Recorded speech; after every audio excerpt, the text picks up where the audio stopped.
સાચું કહું છું દોસ્તો, હવે હું ગળે આવી ગયો છું. મારા બાપાની સાઠે બુદ્ધિ નાઠી છે. વિધુરોનું વિવાહ મંડળ ચાલુ કર્યું છે. ગામ આખાના વિધુરો ભેગા થયા છે. જાહેરમાં બધા ડોસાઓએ પ્રતિજ્ઞા લીધી છે કે અમે પુનર્લગ્ન કરીને જ રહીશું, વિધવા ડોસીઓનો ઉદ્ધાર કરીને જ રહીશું. અને સાહેબ, બ્રેકિંગ ન્યૂઝ વાળાને તો આવા મસાલા જોઈતા જ હોય છે. અત્યાર સુધીમાં 12-13 જણા તો બાપુજીનો ઇન્ટરવ્યૂ લઈ ગયા છે. હવે પોતાની જાતને સેલિબ્રિટી માને છે. ડર છે ક્યાંક મને જ સેલમાં વેચી કાઢશે. અરે ગિરીશ, હા, લગ્ન વખતનો સૂટ ક્યાં છે? મારા લગ્ન વખતનો? અરે ડોબા, તારા લગ્ન વખતનો નહીં, મારા લગ્ન વખતનો પહેરીને મારે મીટિંગમાં જવાનું છે. બાપુજી, એ તમારા લગ્નનો સૂટ પહેરશો ને તો ચાડિયા જેવા લાગશો. કોટમાંથી આમ ફેંદ બહાર આવી જશે અને આ પાટલું બરમુડા જેવું લાગશે. તો એક કામ કર, મારે માટે નવો સૂટ મંગાવી લે. અરે મારે મીડિયા સાથે મીટિંગ છે, તને ખબર છે? ટીવી પર એક નવો રિયાલિટી શો શરૂ થાય છે, વિધુર કા વિવાહ. અને હું એનો એન્કર છું. બાપુજી, આ બધા સર્કસ બંધ કરો. અરે તમને ખબર નથી, તમારા વાદે દાદાજી પણ હવે વકર્યા છે. પુનર્લગ્ન કરવા છે એમને.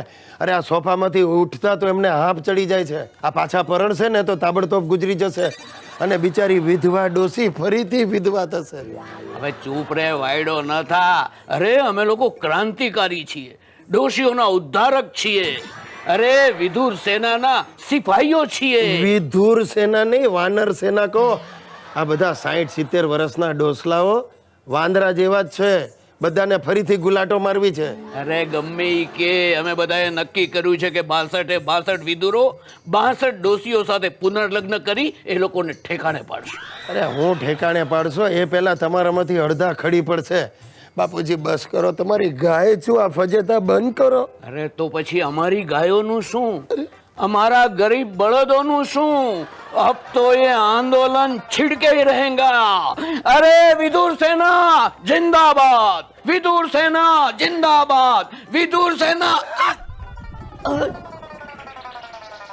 જો વિધુર સેનાનો સેનાપતિ જ ખડી પડ્યો.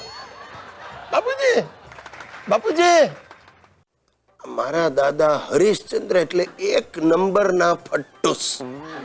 આમ મોટી મોટી વાતો કરે, પણ વખત આવે ને એટલે મિયા ફૂસકી.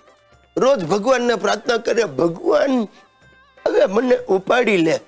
અને સહેજ ઝાડા છૂટી જાય ને એટલે તરત મંડે કરે, ભગવાન મને બચાવી લે. અરે વખત આવે એટલે આખલામાંથી સીધા ગરીબ ગાય બની જાય.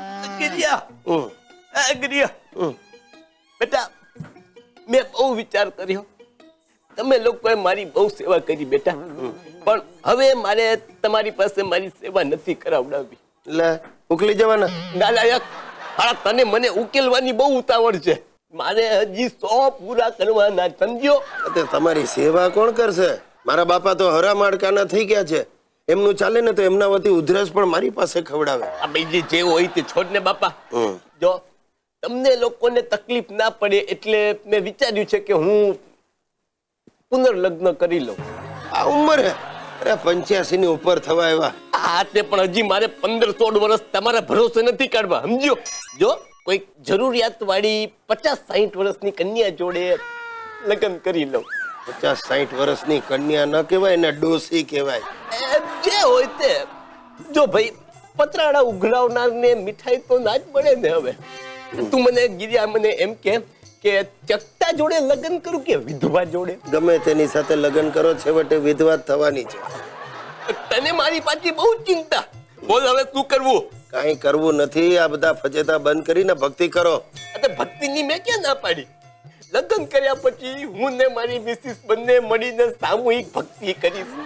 અરે દાદાજી, આજે વિચાર્યું છે ને મનમાં જ રાખજો, બહાર કોઈને કહેતા નહીં. તમારા વાદે મારા બાપા પણ લટિયા પટિયા પાડીને ઘોડે ચડવા તૈયાર થઈ જશે. વાંધો શું તને? પણ ભલે તારો બાપુ એ ઘોડે ચડતો, એક જોડે 2 વાર ઘોડા નીકળશે. કિરિયા, હું મારું ફુલેકું કાઢીને જ રહેવાનો. એ પહેલું મંગલયું. સાહેબ, ચસકી ગઈ છે. મારા દાદાની ડાગળી ચસકી ગઈ છે. પણ વાંધો નહીં, રાત્રે હાંફ ચડશે ને એટલે આ પરણવાનો હડકવા આપોઆપ શાંત થઈ જશે અને તમારો ચાલ્લો બચી જશે.